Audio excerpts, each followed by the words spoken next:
Hello, you're watching Proactive. Joining me is James Armstrong, Managing Partner at Bluefield Partners, investment advisors to the Bluefield Solar Fund.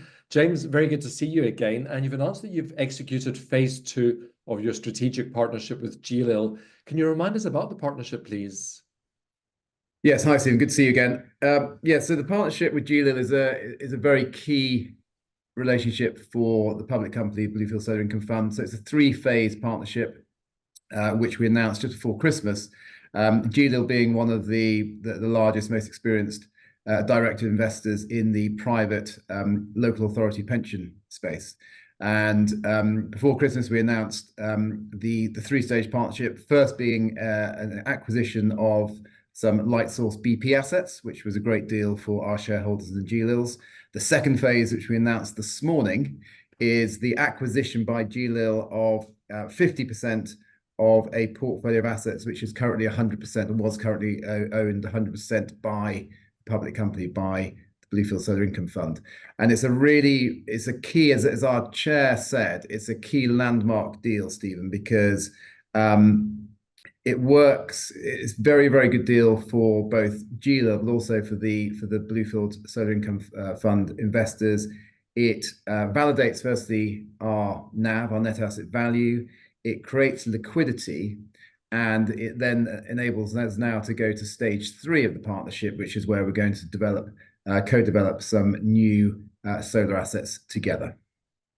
Okay, so phase 3, so the proceeds from phase 2 are going to be applied to phase 3, as well as paying down your revolving credit facility. Take us through the assets you're targeting for phase 3, please, James. Yeah, that's right. I mean, the majority of the proceeds of this sale will go to pay down the RCF, as you say, Stephen.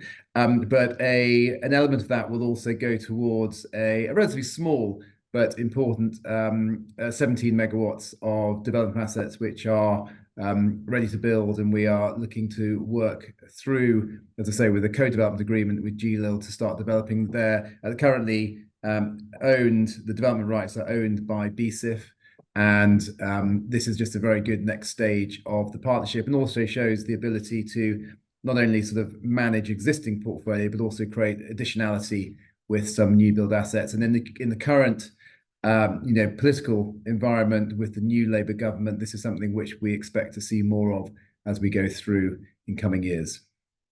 How do these additional assets fit into your overall development pipeline, James?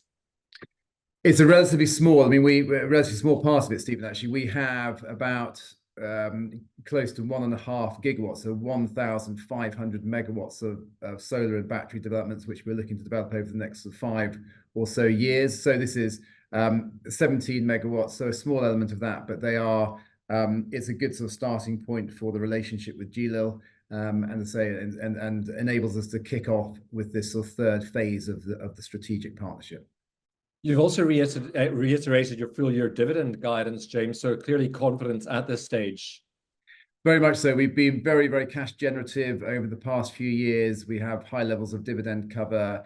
We've got one of the highest dividends in the infrastructure space, and we've reiterated in the board this morning our full-year dividend of not less than 8.8 pence per share, which is still over an 8% dividend, which we think is very attractive when you think about it's underpinned by high levels of index-linked regulated revenues, a very effective power strategy, and a very stable asset base.